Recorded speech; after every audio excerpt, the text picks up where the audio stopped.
जांच एजेंसियों से इनपुट मिला और दिल्ली पुलिस की स्पेशल सेल ने कई राज्यों के साथ मिलकर एक बड़ी कार्रवाई की। पाकिस्तान की तरफ से चलाए जा रहे एक आतंकी मॉड्यूल का भंडाफोड़ किया गया। 6 आतंकियों को गिरफ्तार किया गया।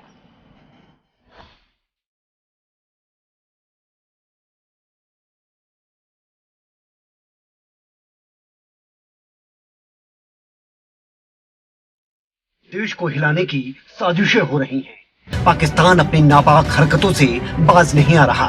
त्योहारों का समय है और देश को फिर से गहरा जख्म देने की साजिश रची जा रही है।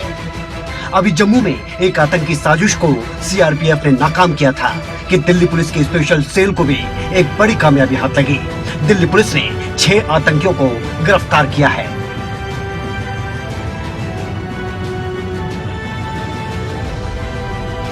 दिल्ली पुलिस की स्पेशल सेल ने बड़ी कार्रवाई करते हुए पाकिस्तानी आतंकी मॉड्यूल का भंडाफोड़ किया है। 2 पाकिस्तानी आतंकियों समेत 6 आतंकियों को गिरफ्तार किया गया। इन लोगों की साजिश देश के कई शहरों को दहलाने की थी।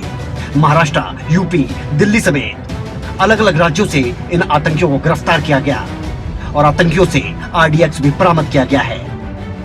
स्पेशल सेल के सीपी नीरज ठाकुर ने बताया कि आतंक के खिलाफ मुहिम में एक बड़ी कामयाबी मिली। मल्टी स्टेट ऑपरेशन में हमने 6 लोगों को गिरफ्तार किया। समीर, लाला, जुशान, कमर, ओसामा, जान मोहम्मद अली शेख और मोहम्मद अबू बकर को गिरफ्तार किया गया है। खास बात इसमें यह है कि इन 6 लोगों में से 2 लोग ऐसे हैं जो इसी साल पाकिस्तान में जाकर ट्रेनिंग करके वापस लौटे। स्पेशल सेल को टेरर के खिलाफ मुहिम में एक बड़ी सफलता मिली है। एक मल्टी स्टेट ऑपरेशन में हमने 6 लोगों को गिरफ्तार करा है। खास बात इसमें यह है कि इन 6 में 2 आदमी ऐसे भी हैं जो कि पाकिस्तान में जाकर अभी इसी साल ट्रेनिंग कर कर वापस आए हैं। केंद्रीय एजेंसी से हमें एक इनपुट मिला था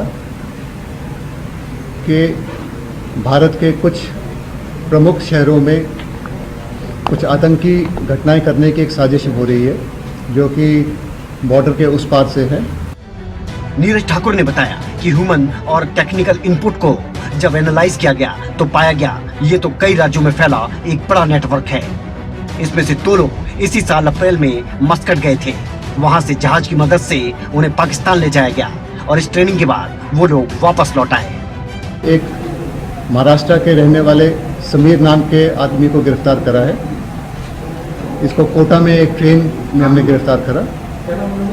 उसके बाद 2 आदमी दिल्ली में गिरफ्तार हुए और इनसे जो आगे बातचीत मिली प्लस जो हमारे पास टेक्निकल इनपुट्स थे उसके ऊपर फिर यूपी में जहां हमारे पास यूपीएटीएस का बहुत क्लोज कोऑपरेशन रहा, यूपीएटीएस के साथ मिलकर हमने 3 लोग वहां से अरेस्ट करे हैं।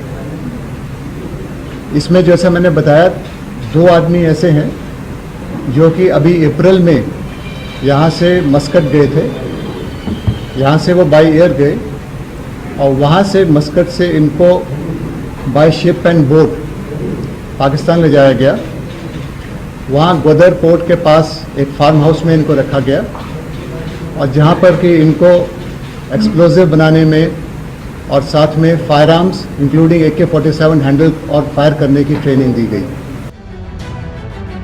आगे जानकारी देते हुए स्पेशल सेल के अधिकारी ने बताया जो दूसरा कंपोनेंट है उसका काम भारत के प्रमुख शहरों में लोकेशन को आइडेंटिफाई करना था ताकि आने वाले फेस्टिव सीजन में बम धमाके करवाए जा सके। अभी तक जो चीजें बरामद हुई उसमें विस्फोटक और हथियार शामिल हैं। उन्होंने कहा कि ट्रेनिंग के बारे में डिटेल में गिरफ्तार किए गए लोगों ने जानकारी दी है। ये डिटेल हम सेंट्रल एजेंसी से भी शेयर करेंगे। इसमें जो एक खास चीज़ दूसरी चीज़ जो सामने आई है वो ये है कि इसको लगता है बॉर्डर के उस पास से बहुत क्लोजली कोऑर्डिनेट करा गया है, क्योंकि इसमें बिल्कुल स्पष्ट तौर पे देखा जा रहा है कि 2 अलग अलग टीमें बनाई गई थी। एक टीम थी जो कि अंडरवर्ल्ड के हवाले की गई थी, जिसे कि वहाँ पे दाऊद इब्राहिम के भाई अनीस इब्राहिम कोऑर्डिनेट कर रहा था। इस टीम का काम था कि जो वहाँ से फायर आर्म और एक्सप्लोजिव आएंगे उनको ठीक से सुरक्षित तौर पे बॉर्डर के पार कराकर भारत के विभिन्न शहरों में इनको कंसील करके रखना जब इनका इस्तेमाल होना है उससे पहले तक। और दूसरा काम ये जो अंडरवर्ल्ड वाली टीम थी, इसका काम था कि फंडिंग ऑर्गेनाइज करना हवाला के थ्रू। वाकई ये एक बड़ी कामयाबी कही जाएगी और उससे भी बड़ी बात है कि कई राज्यों के बीच गजब का कोऑर्डिनेशन भी देखने को मिला। फिलहाल इस कार्रवाई से डी कंपनी के साथ साथ आतंकियों को भी एक बड़ा मैसेज जाएगा कि भारत की तरफ आंख उठाकर देखने की हिमाकत करना या कोई साजिश रचना कितना महंगा पड़ सकता है। विनय चौधरी, न्यूज डेस्क, खबरें अभी तक।